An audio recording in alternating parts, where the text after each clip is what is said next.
গুরুদেব, একটা কথা আমার মনে অনেক দিন ধরে ঘুরছে। মানুষ ভালো কাজ করে, কাউকে কষ্ট দেয় না, ঈশ্বরের নাম জপ করে, তবুও জীবনে কষ্ট আসে কেন? ভালো মানুষই যেন বেশি কাঁদে, কেন এমন হয়?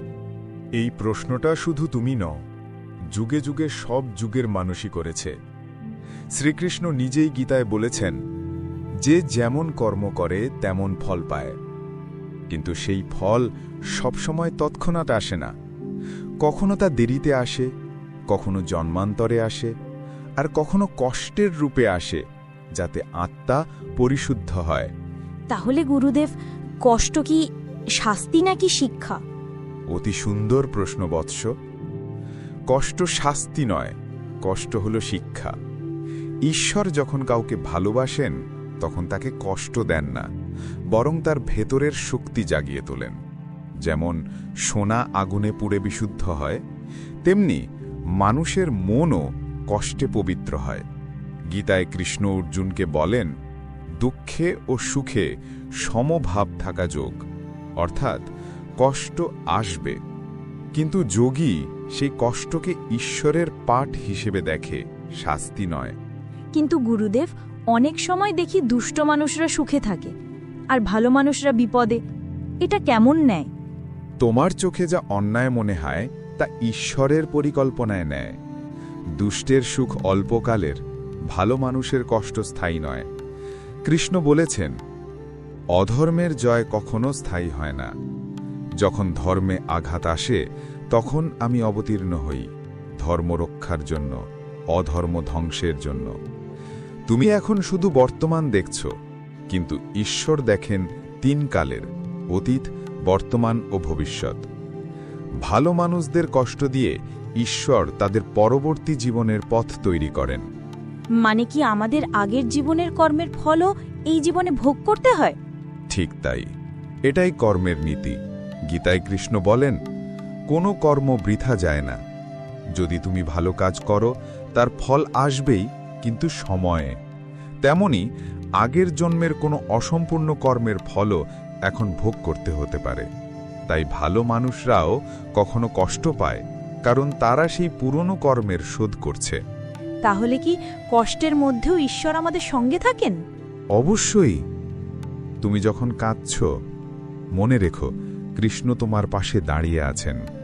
তিনি নীরব থাকেন, কারণ তিনি দেখছেন তুমি কতটা দৃঢ়।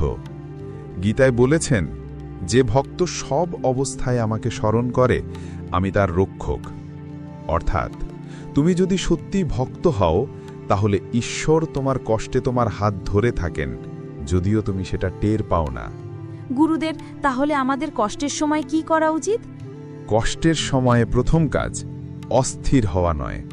কৃষ্ণ অর্জুনকে বলেছিলেন, ক্ষত্রিয়ের ধর্ম যুদ্ধ, কিন্তু জয় পরাজয় নয়, কর্তব্যই মুখ্য। তুমি তোমার কর্তব্য করো, ফল ঈশ্বরের হাতে ছেড়ে দাও। যে কষ্ট দিচ্ছে তাকেও ক্ষমা করো, কারণ সে কেবল তোমার কর্মফল পৌঁছে দিতে এসেছে। একটা কথা মনে রেখো, ঈশ্বর তোমাকে কষ্ট দিয়ে হারাতে চান না, তোমাকে বড় করতে চান। গুরুদেব, আপনি বলছেন কষ্ট আসলে আত্মাকে বড় করে, কিন্তু কষ্টের মধ্যে শান্তি কিভাবে পাওয়া যায়? যখন তুমি কষ্টকে গ্রহণ করবে ঈশ্বরের ইচ্ছা হিসেবে, তখন শান্তি আসবে। শান্তি বাইরে নয়, ভেতরের ঈশ্বর স্মরণে।